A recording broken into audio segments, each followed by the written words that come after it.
All right, so I've often heard people say that they don't understand what it means to say something in regards to necessary and sufficient conditions.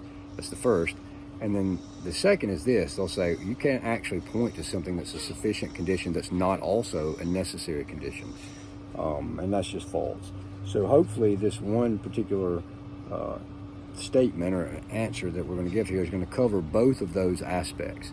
Now, this is it. So it's going to be one of those two birds with one stone things, hopefully. All right, so necessary and sufficient conditions, right? So can you have something that is sufficient but not necessary to fulfill some sort of criteria? Yes. Now, first, before we get to that, what is necessary condition? What are sufficient conditions? Right now I'm listening to these cicadas, man. Here in the deep south, these jokers are blowing it up about this time of year, which I actually love. So, but anyway, all right, so what if I were to say that you had to live in Atlanta, Georgia, right? That somebody wanted to live in Atlanta, Georgia, something like that. Now, a necessary condition would be that you have to live in Georgia. Well, why?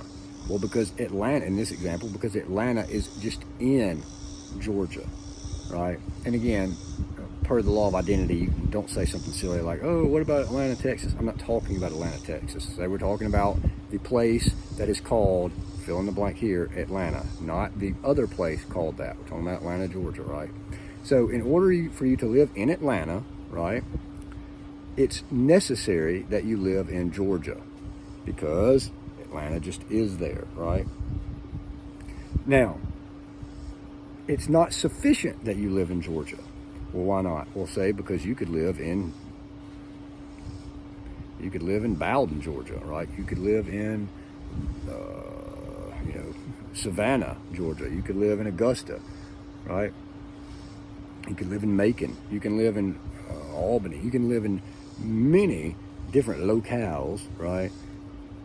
So far as the city limits pertain therein. You could live in many different cities, right, in Georgia, but not live in Atlanta, right? But you can't live in Atlanta without being in Georgia. So it's necessary. It's a necessary condition to live in Georgia if you want to live in Atlanta, right? But it's not a sufficient condition because you could live somewhere else in Georgia. Now, on the flip side of that, you could also, or let's say it this way, if you live in Atlanta, is that a sufficient condition for living in Atlanta? Well, obviously it is, right? So then someone's might say, well, wait a minute. How is the sufficient condition not also necessary? Because if you live in Atlanta, well, you obviously have to live in Atlanta, which would seem, that sounds like it would be necessary. So how's the sufficient condition not also just necessary? Well, here's why. Because think about this. What if you live in the Capitol building, right, with the big famous gold, top thing right on the Capitol in the middle of Atlanta there? What if you live in the Capitol building? Is it a necessary condition to live in the Capitol building in order to live in Atlanta? No, not at all, right? You could live, across the street from the Capitol building and still live in Atlanta, right? So it's not necessary that you live in the Capitol building. Now, here's the thing also.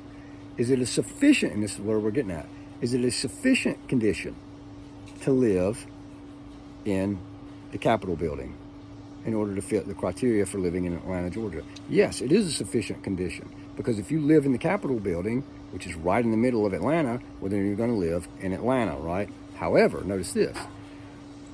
Notice that if you live in the Capitol building, though that is a sufficient condition, it's not necessary. So yes, it fits the criteria of being a sufficient condition. If you live in the Capitol building, well, then you live in Atlanta, Georgia, right? But it's not necessary. Well, how so? Because you don't have to live in the Capitol building in order to live in Atlanta, Georgia.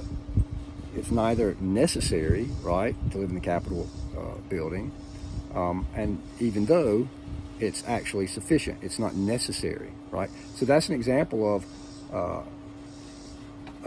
what we would call, again, a sufficient condition not being necessary at all, right? So they're not the same thing. They're not synonyms. Necessary and sufficient conditions are not the same thing, as hopefully this little Southern philosophical diatribe has helped to illumine. Peace out.